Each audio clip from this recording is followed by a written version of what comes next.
Today, we are joined by a particularly relevant and multi-faced voice, someone whose professional experience lies at the start of one of the most enduring and complex geopolitical conflicts in modern history. Our guest serves as military police officer in the Israel Defense, currently stationed along the Gaza border. In parallel to his operational duties, he holds a position as a military spokesperson, actively involved in communicating the realities and challenges of the conflict to both domestic and international audiences.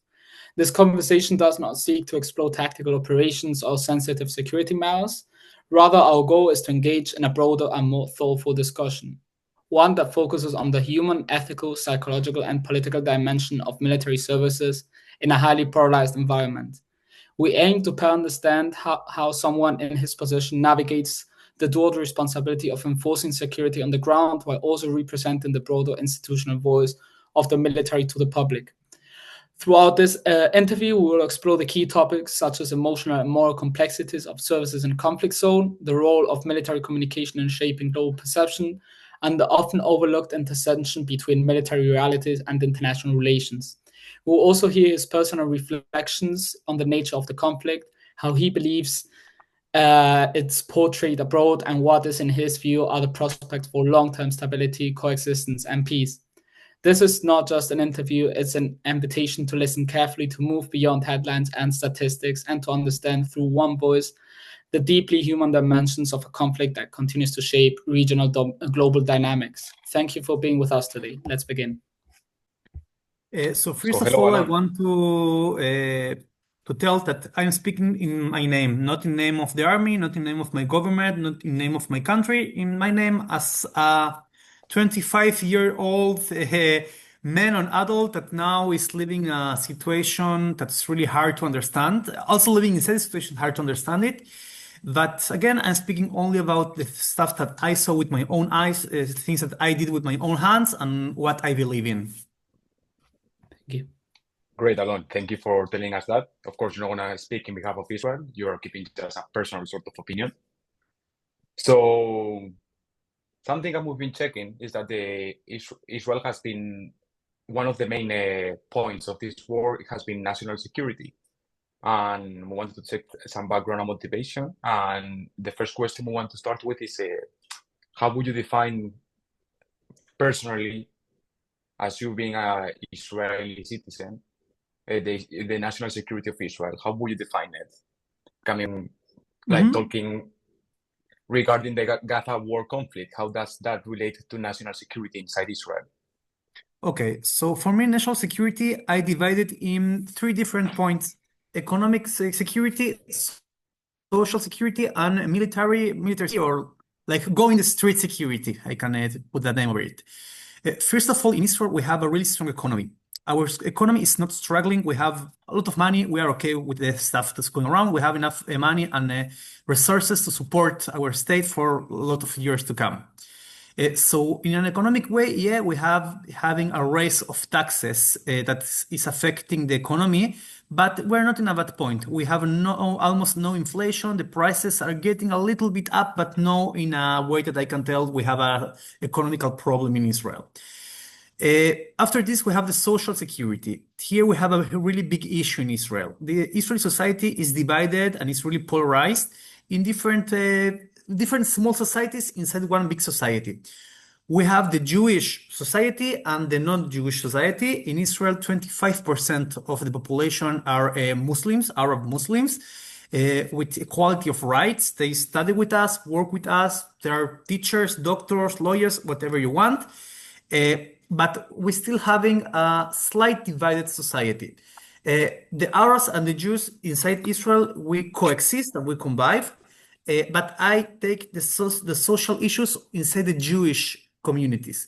The Jewish society in Israel is divided in three different parts. The secular one, the ultra-Orthodox, that are around 10 to 15%, and the religious that are around 40%.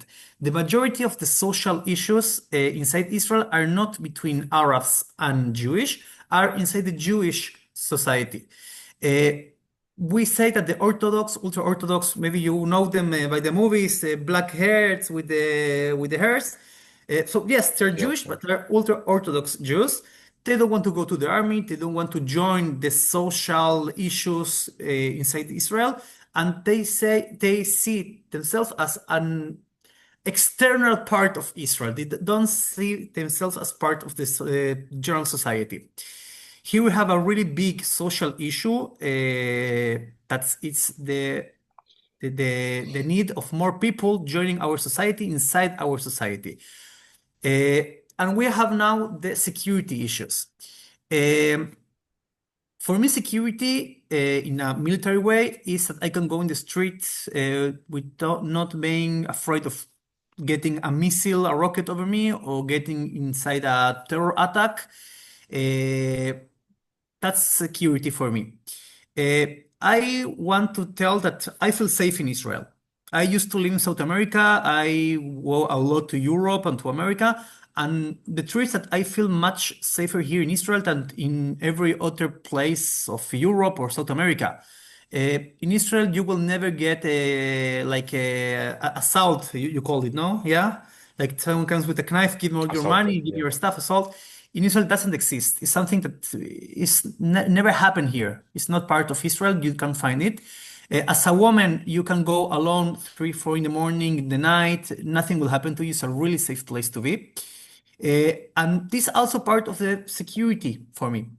I have internal security. My issues are the external security. Maybe we don't have people that will assault in the street, but we have problems with our neighborhoods. Israel is a Western country inside the Eastern world. In the north, we have Lebanon, Syria. In the east, we have Jordan. And in the south, we have Egypt. These are Muslim countries, some of them more extremist, some less extremist. With part of them, we have peace treaties like we have with Egypt and Jordan. I have been in Egypt. I have worked with the American University in Cairo. I went to Cairo and to Egypt a few times. I also have been a lot of times in Jordan. There are my good neighborhoods that I can go to visit them. They can come to visit to me. But we have problems with the other neighborhoods in the north and inside of ourselves. From 1967, Israel has the control of two really important parts.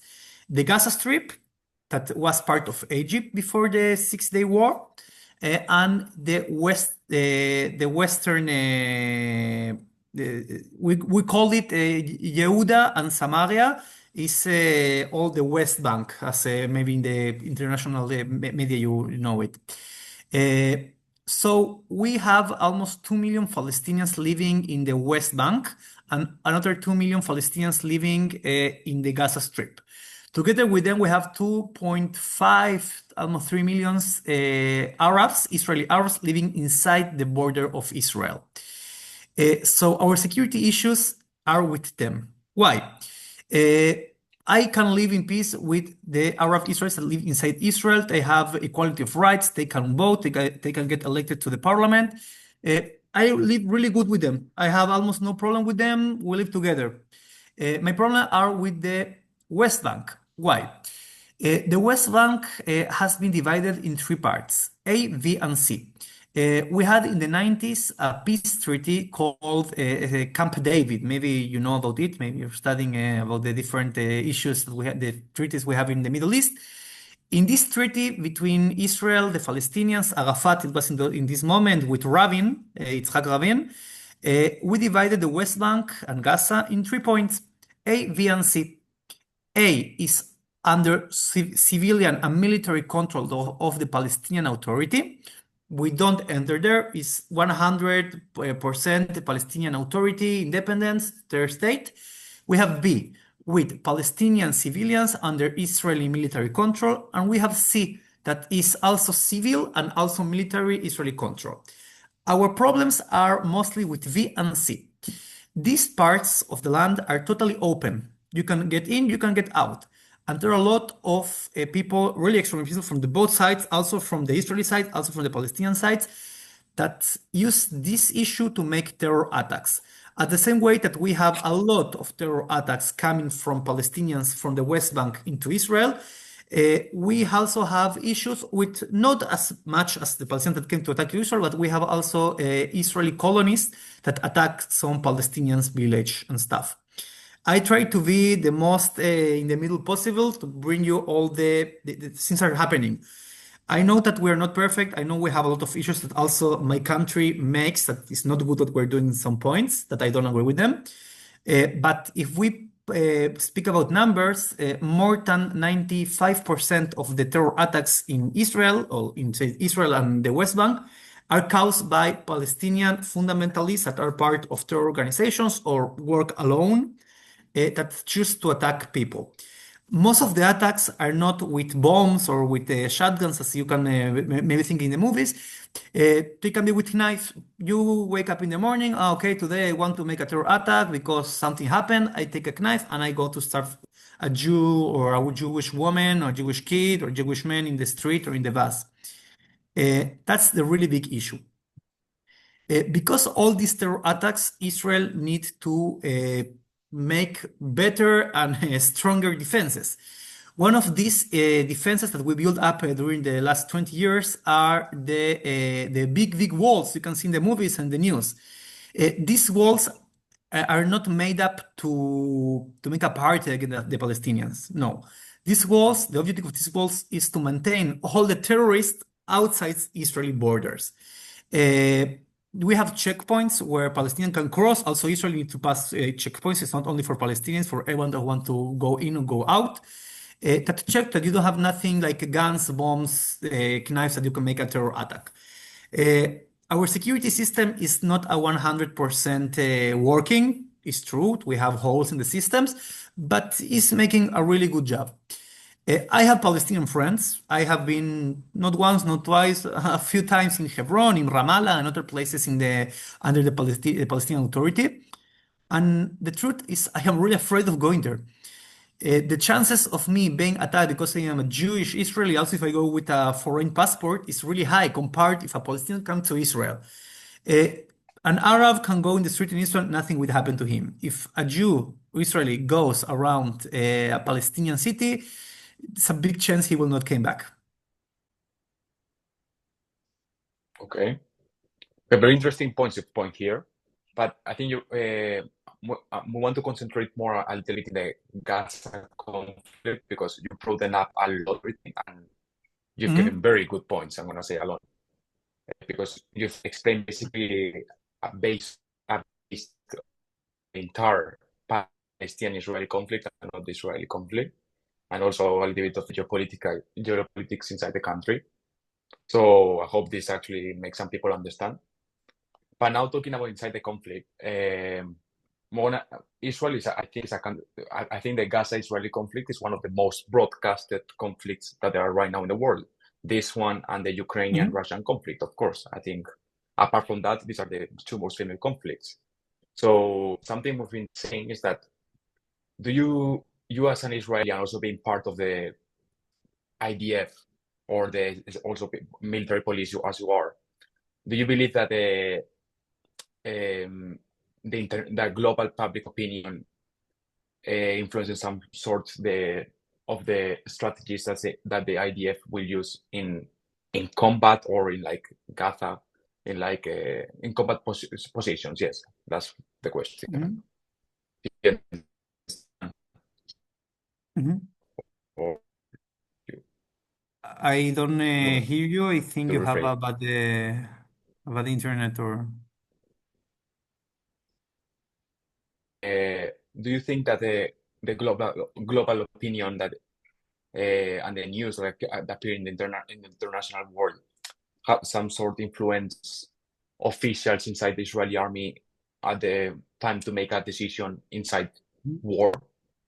Okay. Because they will think, yeah. Once in the BBC asked me, I think, the same question in the beginning of the war. The 8th of October, I was near the Gaza. I remember I 7th saw October you, was. yes. I saw you. I was in the BBC and I took a picture. You saw me in the BBC? Remember? Yeah. It was a nice interview Yes. in those times. Yeah, the 7th of October, I was near the Gaza border. I got interviewed by the BBC. I started crying over the camera. I really remember that day. It was really strong. And they asked me exactly the same question before Israel the IDF entered Gaza to try to free the hostage. I don't think so. No, the army, it's really independent. Inside Gaza, you don't have television, so the soldiers don't see what's happening in the world outside. But the effects of the global media are over the governments, the global governments. In the moment that the global governments start speaking about what's happening inside Israel, inside Gaza, inside Israel, we have international diplomatic issues. Israel is a country, a Western country. It depends a lot in the international community. We're part of the international community. We go to the Eurovision. We are part of FIFA. We're part of the United Nations. We're part of the global bank system, the SWIFT. We care about the world. We heard the world. We are not making ourselves like, we don't care. We can do whatever we want. No, we can't. The media is changing the way that the people is thinking. People vote. We have governments, we have elections, we live in a democratic world. The Western world is a democratic society. So Israel must hear what the governments say. Maybe the medias are really polarized and we don't want to talk with them too much. But we must speak with the international governments, mostly speaking about the European governments, France, UK, Spain. We know that our image is not the best in the international media. So our effort is not exactly about explaining ourselves in front of the media. I think that's an error, but that's the decision of the state. That's the strategy we took. We're mostly working in diplomatic ways between the governments in order to not letting this media to affect our objectives or our strategies inside the war in Gaza. Continue with your question. Israel has a lot of different strategies to work with. Some of them you can saw it in the media. Some of them are really secret and we can't speak about them at all. But Israel doesn't show to the media all what he does. Most of the things that happened are like really like outside of the cameras. So you can't see them with the camera. We can speak about them because maybe sometimes they wrote about them. Like you remember the Beepers mission we have in Lebanon to destroy Hezbollah. That's something that you can't see in television. You can hear about it. Maybe Netflix will make one day a movie about it. But if we let the media affect our objectives and our strategies, we will lose this because the media is not in our favor. It's not, we know it's not. I will not enter if what Israel is dying is okay or it's not okay. It's not my point. But a state, a sovereign state, can't make its decisions and strategies based in what the media speaks about. If we will do this, maybe America will never join the Second World War because the people, the media, no, you can join Germany. We like Germany, we don't like Germany.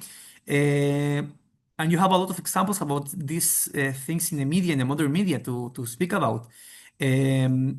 Also in the other way, you can see in 2001, when was the Twin Tower terror attacks, all the media in America went, yes, we must go to war, we must go to Afghanistan and to attack the Taliban, to destroy Al-Qaeda. It remains a few years, and after this, the media changed its image, and because America had elections, Barack Obama started taking out the troops from the Middle East. Maybe now they're coming back. I don't know, because each some years they go back and forth, but that's another international issue. So no, I don't think it must affect Israeli, and I don't think it affects too much Israel, the media, what the media tells about. Hey, thank you very much. I'm gonna go into the next section. Thank you very much for all the information. It's been really interesting. And I'm gonna go with the next question for you. That it's what role do you think that international diplomacy plays in a conflict like this, and the Israel versus Gaza conflict? Okay, so I can speak mostly about the international relationship, diplomatic relationships between Israel and Germany. That's my strong point. I know a lot about it because I work with the German, with the SPD party, that was the Schulz party, the last Chancellor of Germany. As I told before, Israel depends on its international relationships. We need the vote of the Western world in the UN. We need its support in economic support. Israel is a really small state. Let's start for that point. Israel is From north to south, you can do it in 4.5 hours. We have 460 kilometers, 480 kilometers from north to south. And from east to west, we have less than 200 kilometers. It's a really small state. We have 10 million people inside Israel. Israel most important economical field is the high-tech and military industry. Israel can't survive alone. We must have the help of the international community. In which way? First of all, in an economic way. Diplomacy brings money, brings economical development. Israel depends on the open markets of the global markets to sustain. When the war started, there were some countries that started thinking, okay, we can't sell nothing to Israel, we must stop selling to Israel, etc., etc. Here, the diplomatic issue begins. Israel start going around to make bigger and stronger allies with different countries in the world. Israel choose which countries we want to develop our relationships. We know which countries are more open to us and more close to us. Our biggest efforts were in South America, in countries like Argentina, mostly Argentina. We also have relationships with Peru. We make strong relationships with America. It's our best ally. We can't say that not. We have problems with Biden. Israel makes efforts in a diplomacy way with Biden, with the Biden's government, and now with Trump government. And we start speaking with new countries, new friends in our neighborhood. When the war with Gaza started, it wasn't only against Hamas and inside Gaza. The war was against Iran proxies, also with Hezbollah, also with the Houthis in Yemen, also with Iran itself, and also with Hamas in Gaza. Most of the Arab world watch what's happening with Israel and Iran, and they want to join us. Here we develop really good and strong diplomatic relationships with different countries that before we never thought we can have something with them. First of all, we have Saudi Arabia. The diplomatic relationships with Saudi Arabia get stronger with this war because they saw that maybe we can be a big ally in their war against Iran. Now we are seeing development of different relationships like Syria. There is a treaty called the Abraham Sands Treaty. That is a treaty that Trump started in his last government that brings. The question was, what role do you think international diplomacy plays in conflicts like this and the Israel-Gaza conflict? So to make it short, I think when we speak about Israel in the Middle East, we have to remember that Israel is an island inside the vast ocean of the Arab world. Israel can't survive alone, not military, not political, not social, in a social way. We must get the support of the world to sustain. Diplomacy help us to maintain our ports open, to continue having the same live status that we have. The Israeli society likes to travel overseas a lot. We need to maintain our airport open. This we make in a diplomatic way. We must make diplomatic alliances in order to continue providing our army with the military items. And if Israel doesn't work with his Western allies, we don't have our state anymore. We must work together in a diplomatic way to sustain our economy and our society. In cases like this, we need to understand that we're speaking about a war. It's not a state against a state. We're speaking about a war between a sovereign state, that is Israel, against Iran, that is also a sovereign state, with its proxies, that is Hamas, Hezbollah, and the Houthis in Yemen. So it's a new type of war. It's a war that the world never saw before because we're not speaking about two armies, one tank against one tank. We're speaking about terror organizations against a sovereign state. So the tactics are different. And one of the tactics that these terror organizations use are diplomatic tactics. You can see it not only in governments, also in universities, also in the streets.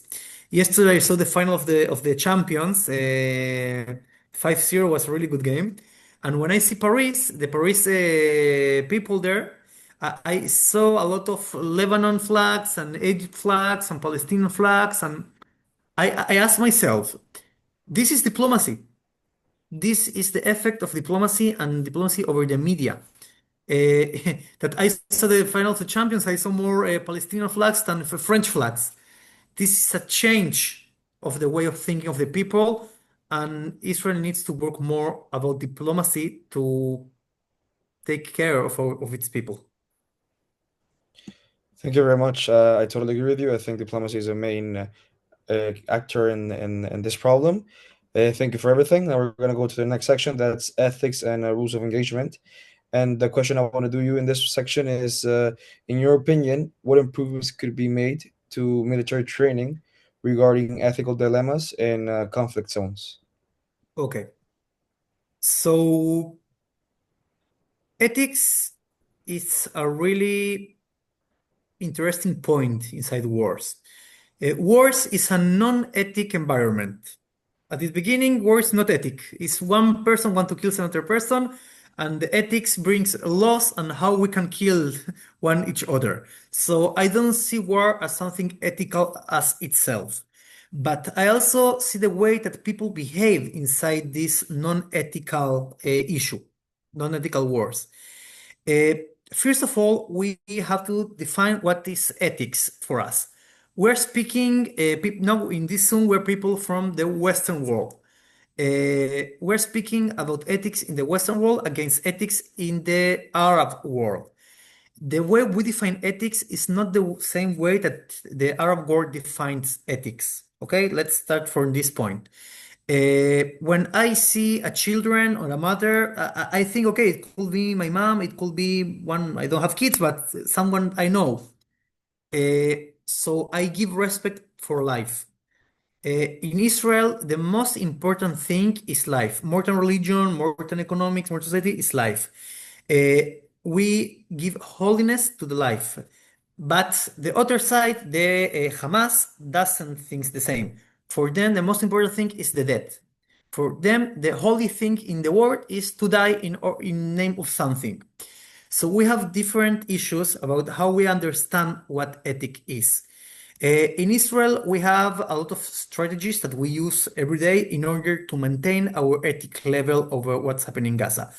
Yes, there have been civilian casualties. I know what's happening in Gaza. I saw what's happening in Gaza.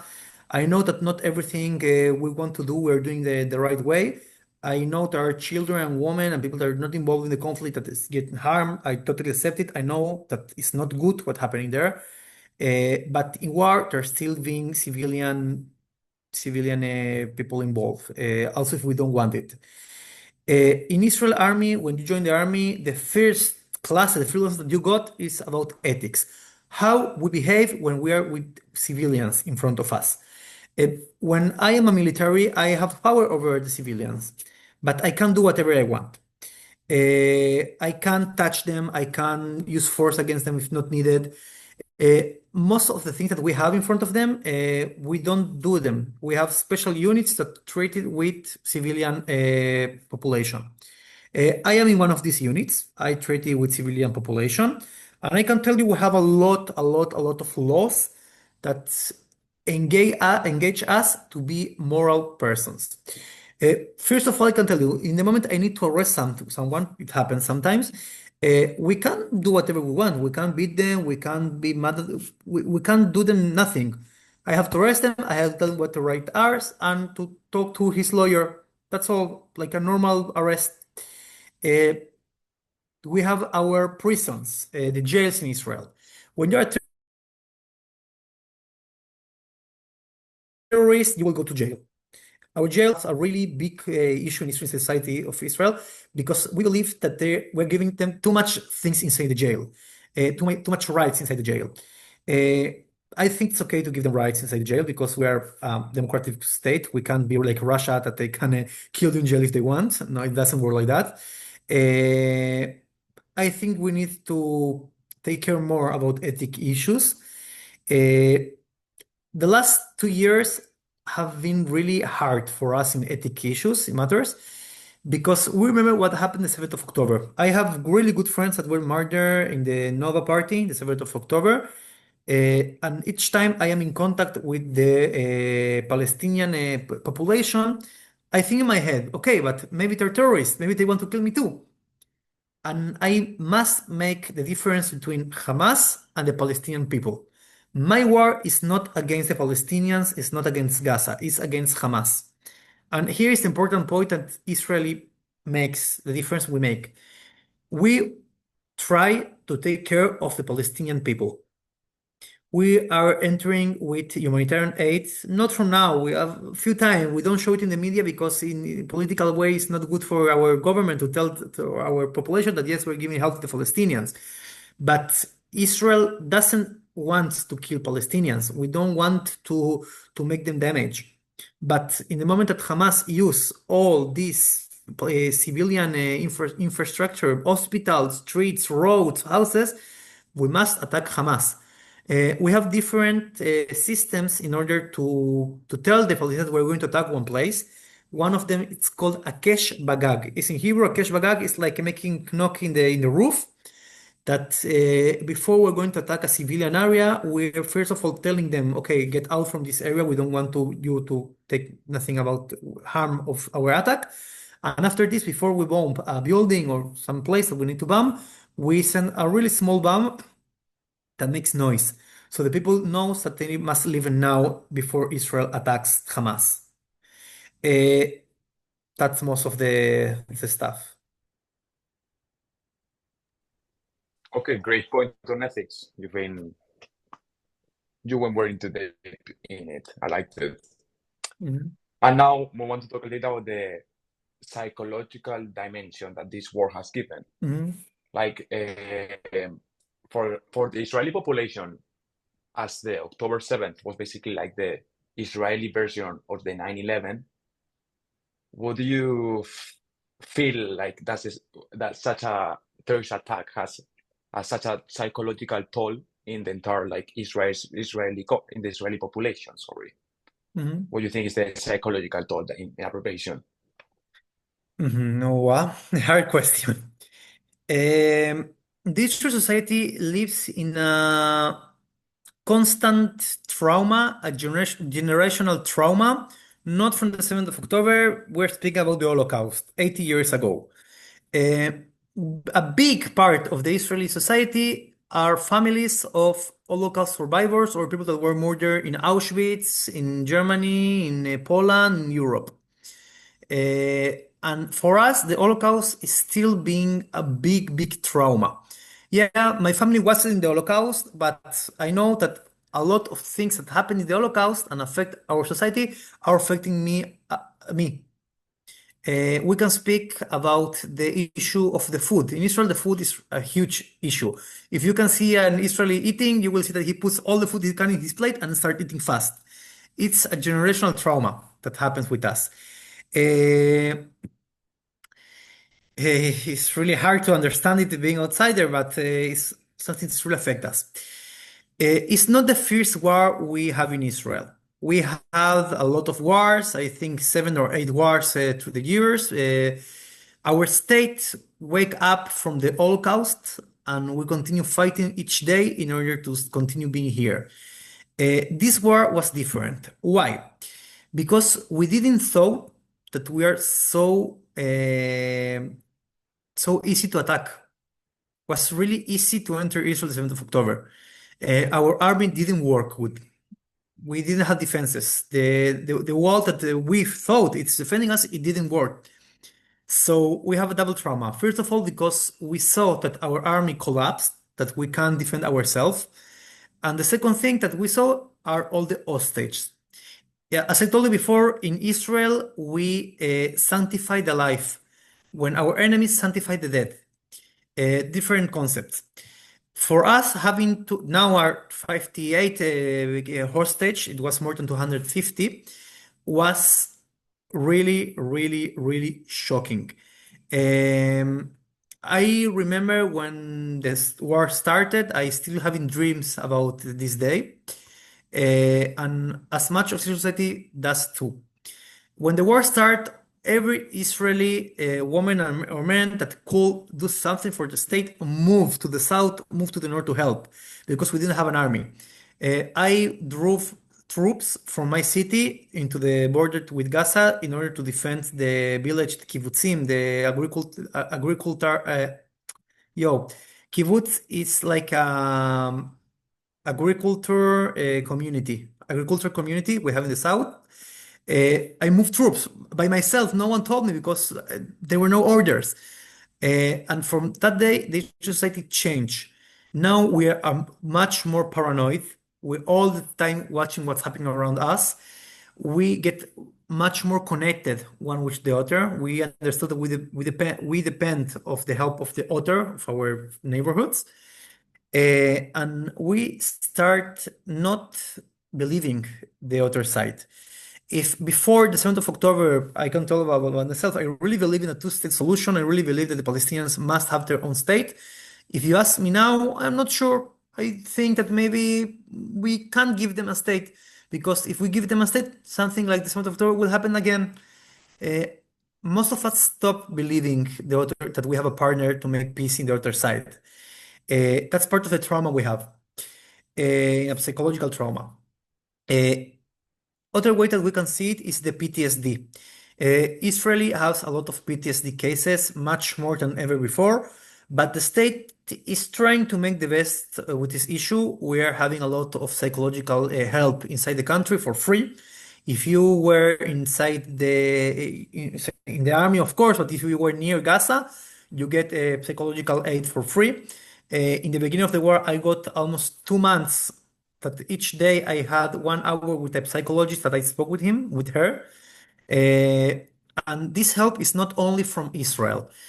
We have Jewish communities around the world that start giving help to this society.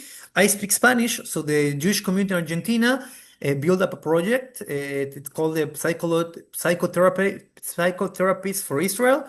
And I got one psychologist from Argentina that spoke with me every day for 2 months. It really, really, really helped me. Really helped me. In Israel, the psychological issues are really important. We take care of them. It's not something that it's not a taboo. Like you can go and you can tell someone, yeah, I have PTSD, and it's totally normal to tell and to speak about it. One of the ways we work over our traumas is speaking about them. You can see people in the news speaking all the time, in the radio interviews. A few times I work in a school. I work also like teaching schools. Sometimes we bring people that has made something important or happens to them something important to speak with teenagers. Is part of building up yourself back, and we take care about it. But yeah, we have a really big psychological issue in Israel. The war continues. 1 hour before we started this meeting, we had a missile attack in my city. And I had to run out to the bunker, and I was with my neighborhoods, and I have one neighborhood that each time we have to run to the bunker, it starts shaking. So all the building know what we have to do with him when this happens. And each time, one of the neighbors like take care of him, and we stay with him like half an hour and take him to his home. We work together over this. We believe that if we are part of our society, it's not only paying taxes, it's also taking care of our neighborhoods and about the other people that live with us.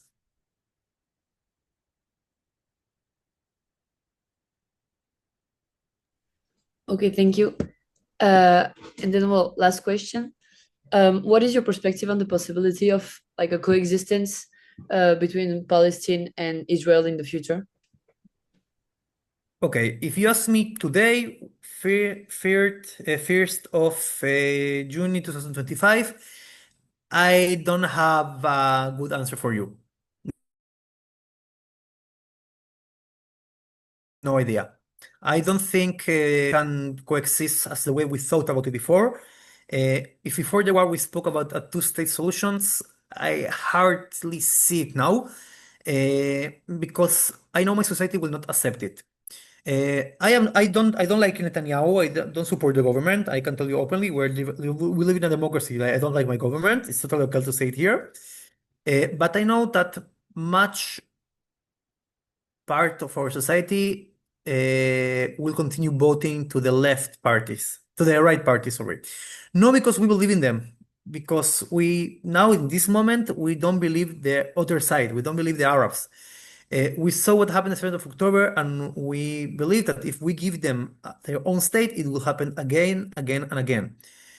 When we see the protest in Europe, we listen to a chart they have: from the river to the sea, Palestine will be free. And we know that Hamas, that is a terror organization, wants this. What's from the river to the sea? The river is the Jordan River, the sea is the Mediterranean Sea. That's all Israel, where I must live if they want to throw me to the sea. So that's our issue now. Before the war, we believed that we can give them their own state. They have the right of auto-recognition. But now, if we believe that if we give them this right, they will happen like happened in Gaza. Why it's so important to understand the history of this place. In 2005, Israel withdrew from Gaza. We went out from Gaza, totally out from Gaza. Gaza was an independent strip.